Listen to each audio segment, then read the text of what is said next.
Hello नमस्कार। देखिए हाल ही में भारत का एक पड़ोसी देश है मालदीव, जहाँ पे चुनाव संपन्न हुए हैं और एक नए राष्ट्रपति चुन के आए हुए हैं। तो उनकी जो नीति है, रणनीति है दूसरे देश के साथ डील करने की, यानी उन हर सरकार की किसी ना किसी देश में अपनी तरह से पॉलिसी होती है इंटरनेशनल रिलेशन को डील करने के लिए। तो अभी जो मालदीव में सरकार बन के आई है उसको एंटी इंडिया देखा जा रहा है, और उस सरकार के जो राष्ट्रपति बने हैं मोहम्मद मोइजू, उनके जो स्टेटमेंट है उससे भी पूरी तरीके से लग रहा है कि उन्होंने जो नीति बना के रखा है यह एंटी इंडिया है। और एक दो जो एग्रीमेंट है उसको भी उन्होंने खारिज किया है, और भारत के खिलाफ लगातार वह एंटी इंडिया स्टेटमेंट मीडिया में देते आ रहे हैं। तो इस वीडियो में हम लोग इंडिया मालदीव रिलेशन को एनालाइज करने की कोशिश करेंगे, साथ ही में उन इन दो देश से रिलेटेड कुछ ज्योग्राफिकल बातें हैं उनको भी जानेंगे लोग। इस सब वीडियो को स्टार्ट किया जाए इसके पहले आप मालदीव और भारत के लोकेशन के संबंध में कुछ जान लीजिए। ये आप देख रहे होंगे एक सदर्न इंडिया का मैप है, और ये भारत का एक यूटी है जिसका नाम है लक्षद्वीप। ये जो वाटर बॉडी है इसको कहा जाता है अरेबियन सी, ये बे ऑफ बंगाल है, और नीचे का पूरा इलाका इंडियन ओशन कहलाता है, जिसमें यह एक जो देश है इस देश का नाम मालदीव है। तो पहला सवाल तो यही उठ जाएगा कि मालदीव का लोकेशन कहाँ है, Arabian sea, west bay of Bengal या फिर इंडियन ओशन। तो अरेबियन सी नहीं, क्या होगा, इंडियन ओशन में एक देश है। और मालदीव जो है एक प्रकार का आर्कीपेलागो है। आर्कीपेलागो का मतलब होता है ग्रुप ऑफ आइलैंड। मतलब मालदीव एज अ देश एक कंट्री के रूप में बना है क्योंकि बहुत सारे छोटे छोटे आइलैंड मिलके एक देश का निर्माण करते हैं। यानी जब भी बहुत सारे छोटे छोटे आइलैंड मिलके आइलैंड के ग्रुप हो जाते हैं तो उनको आर्कीपेलागो कहा जाता है। तो मालदीव को अक्सर आर्कीपेलागो कंट्री भी कहा जाता है क्योंकि ये बहुत सारे द्वीपों से मिलकर बना है। यहाँ की जो पॉपुलेशन है लगभग 5.21 लाख, वहाँ जो 2021 में जनगणना सेंसस हुआ था उसके अकॉर्डिंग है। और इसकी ज़्यादातर जो पॉपुलेशन वह मुस्लिम आबादी मतलब इस्लाम को फॉलो करती है। और बाय नेचर इसका जो संविधान है, क्या यह एक सेकुलर कंट्री है, तो जी नहीं, यह एक इस्लामिक स्टेट है। मतलब यह हुआ कि मालदीव का अपना एक स्टेट रिलीजन है जिसका नाम है इस्लाम। जैसे भारत में हम लोग क्या है, भारत एक सेकुलर कंट्री है, हमारे देश की कोई अपनी धर्म नहीं है, कोई रिलीजन नहीं है, लेकिन मालदीव का एक इस्लामिक स्टेट के रूप में पहचान है। ये हुई बेसिक बात है। और इससे से रिलेटेड एक और फैक्ट है, उसको समझ लीजिए। ये जो भारत का लक्षद्वीप है और ये मालदीव है, इन दोनों के बीच एक वाटर बॉडी है जिसको 8 डिग्री चैनल कहा जाता है। मालदीव और मिनी का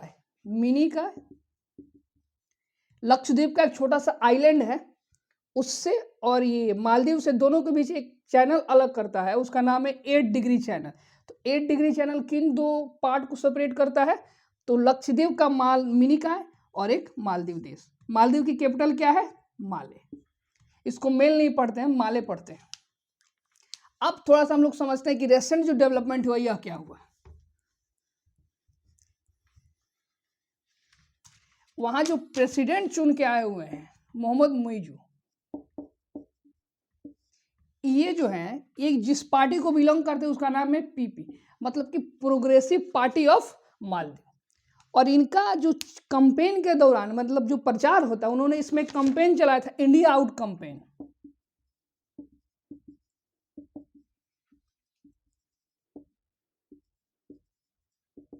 और इस कैंपेन के तहत इनका कहना है कि भारत की कुछ मिलिट्री फोर्सेज में मतलब 70 के आसपास इंडियन आर्मी नेवी एयरफोर्स की जो पर्सनल है वह मालदीव में डिप्लॉय है।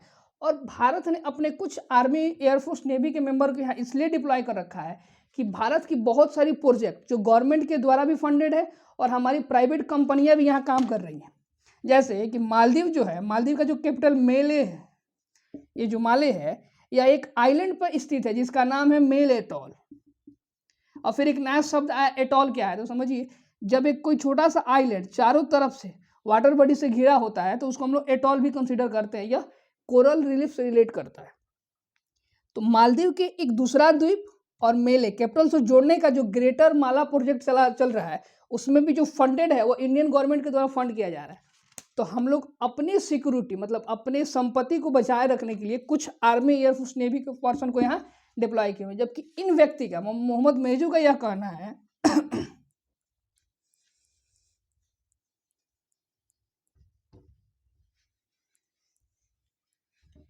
इनका यह कहना है कि ये जो भारत के जो पर्सनल जो आर्मी एयरफोर्स नेवी के व्यक्ति वहाँ पे गए हुए हैं, इसके वजह से मालदीव का जो है अपना सोवरेनिटी मतलब क्या बोलते हैं जो सर्वोच्च शक्ति है यह कॉम्प्रोमाइज हो रहा है और लोगों का विकास बाधित हो रहा है, जबकि एक्चुअल में ऐसा कुछ नहीं है। क्यों ऐसा कुछ नहीं है? क्योंकि ये जो व्यक्ति है और ये जिस पार्टी को बिलोंग करते हैं वह पूरी तरीके से प्रो चाइना है।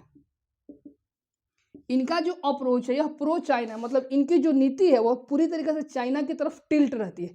जबकि इनके पहले जो प्रेसिडेंट थे इब्राहिम मोहम्मद सोले,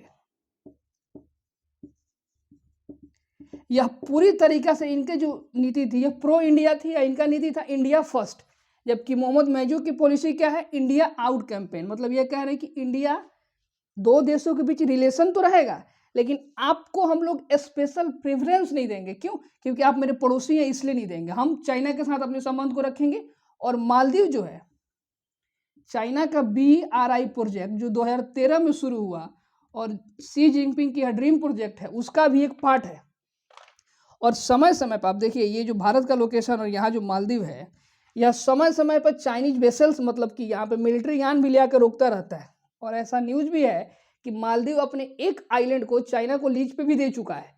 तो भारत के इंटरनल सिक्योरिटी के लिए खतरा यह हो रहा है कि अगर चाइना अपने समय समय पर आर्मी के नेवी के गाड़ी को ले आकर यहाँ रोकता रहेगा तो ये लोग भारत के आसपास की जो नॉलेज है उसको गेन करेंगे और हो सकता है कि युद्ध का भी हो जाए तो उसमें अपने फेवर के लिए चाइना इसका प्रयोग करे। तो भारत का इसका खतरा है। साथ ही में यह न्यूज इसलिए भी चर्चा में आ गया है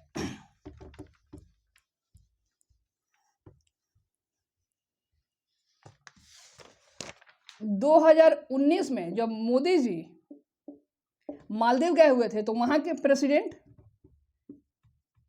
मोदी जी और सोली, उनका नाम था इब्राहिम मोहम्मद सोली, के बीच एक एग्रीमेंट हुआ। उसके तहत उस एग्रीमेंट को हाइड्रोफोनिक सर्वे एग्रीमेंट कहा जाता है। और इस एग्रीमेंट के तहत ये था कि मालदीव और इंडिया और मालदीव के आसपास के वाटर को इंडियन जो साइंटिस्ट हैं अपने पैसा से उसका रिसर्च करेंगे और आसपास कैसी रिसोर्सेज हैं, मतलब किस प्रकार की जो मेरीन रिसोर्सेज हैं उनकी जांच, प्लस समुद्री नीचे जो सी फ्लोर है उनकी लेवल कैसी है, क्या वो पूरी तरह समतल है या फिर विषम है, इवन है, क्या है, उनकी स्टडी की जाएगी। और इससे अल्टीमेट जो ब्लू इकोनॉमी का एक कंसेप्ट होता है।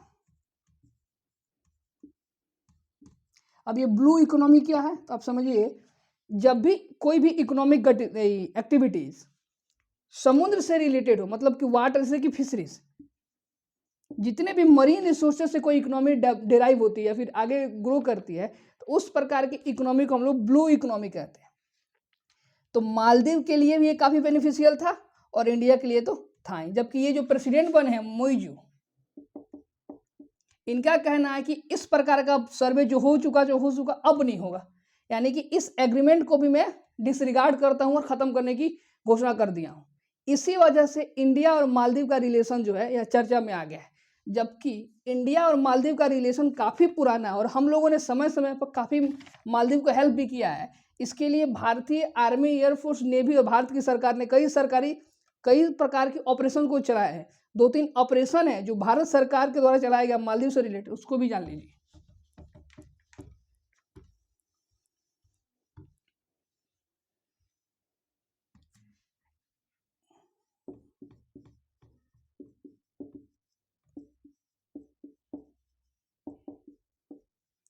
ऑपरेशन किक्टस, इसको समझिए, काफ़ी इंपॉर्टेंट है। जब 1988 में मालदीव की इलेक्टेड गवर्नमेंट को वहाँ के कुछ लोग कू करने की कोशिश कर रहे थे।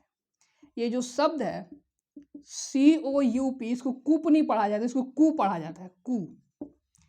कू अटेम्प्ट करने की कोशिश की। कू का मतलब यह होता है कि जो इलेक्टेड गवर्नमेंट है उसको किसी तरीके से फोर्स का यूज करते हुए या फिर बिना फोर्स का यूज करते हुए सत्ता से हटा देना, मतलब कि जो पावर है उससे रिमूव कर देना। तो वह जो प्रोसेस है वो कू कहलाती है। इस दौरान जो उस समय के प्रेसिडेंट थे उन्होंने भारत से हेल्प मांगा और इंडियन एयरफोर्स और नेवी अपने काफी सारे जवान को कैपिटल मेले में उतारी और जाके हम लोगों ने उनकी जो प्रेसिडेंट है उनको सुरक्षा किया और इस कू अटेम्प्ट को खारिज किया। तो भारत सरकार और भारतीय सेना की तरफ से मालदीव के हित में चलाया गया एक ऑपरेशन था, ऑपरेशन कैक्टस। इसी तरह 2014 में जो सुनामी आया था, तो ऑपरेशन नीर, नीर को पानी बोला जाता है, तो ऑपरेशन नीर चलाया गया था भारतीय नेवी के द्वारा, और बहुत सारे मात्रा में पीने की पानी को कहाँ दिया गया, मालदीव में ले जाके पहुंचाया गया। क्योंकि वहाँ देखिए मालदीव जो है वहाँ पीने की पानी उपलब्ध नहीं है, समुद्र से पानी को लेके फिर उसको एक प्लांट में शुद्ध करके पिया जाता है। तो सुनामी में सारे प्लांट तो नष्ट हो गए थे, इसलिए हम लोगों ने उनको पीने की पानी मुहैया कराया। और एक जो लेटेस्ट ऑपरेशन कोविड के समय चला था 2021 में, ऑपरेशन संजीवनी, इसके तहत भारत की सरकार ने, भारत की विदेश मंत्री स्पेशली 6.4 टन मेडिकल्स हम लोग ले जाके किसको दिए थे, मालदीव में पहुंचाए हुए थे। तो भारत का किया गया यह उपकार है मालदीव पे। लेकिन जो लेटेस्ट सरकार है यह चाइना के इन्फ्लुएंस में ज़्यादा है। जो मोजू का भी गवर्नमेंट बनी हुई है ये चाइना के इन्फ्लुएंस में ज़्यादा है, और इनकी जो नीति है प्रो चाइना कही जाती है, और ये लोग चाइना को ज़्यादा फेवर करते हैं बनिस्पत इंडिया के। और इनका कहना है कि हम लोग चाइना को ज़्यादा प्रेफर करेंगे और इससे ज़्यादा संबंध डेवलप करेंगे, और भारत से नहीं। तो भारत सरकार की नीति क्या होनी चाहिए अगर स्पष्ट रूप में कहा जाए, क्योंकि यह जो व्यक्ति जो प्रेसिडेंट बने हैं इनके माइंड में ऑलरेडी सेट है कि कुछ भी हो जाए भारत के साथ रिश्ता नॉर्मल नहीं करना है। तो भारत सरकार यही कर सकती है कि हम लोग वो करते भी आ रहे हैं, क्योंकि 1965 में जब मालदीव को ब्रिटेन से आज़ादी मिला उसके बाद से वहाँ कोई भी एक व्यक्ति की सरकार लगातार नहीं बनती आ रही है। सरकार एक व्यक्ति बनता है फिर अगले साल वो चेंज होना ही है। तो जब भी प्रो चाइना गवर्नमेंट आया है मालदीव में, तो भारत सरकार का अप्रोच यही रहा है कि हम लोग P2P कंटेक्ट को बढ़ाने की कोशिश करते हैं। P2P मतलब पीपुल टू पीपुल, लोगों का संपर्क बढ़ाएंगे, आना जाना पर्यटन बढ़ाएंगे, एक दूसरे के लोग के हित में काम करेंगे ताकि उनकी देश की जनता के हित में यह काम हो। और सरकार अभी भी यही नीति को अपनाने की कोशिश कर रही है। तो ये था रिसेंट डेवलपमेंट। अगर इसमें और भी कोई डेवलपमेंट होता है तो हम लोग कवर करेंगे। इसी तरह आप वीडियो को देखते रहिए। Thank you.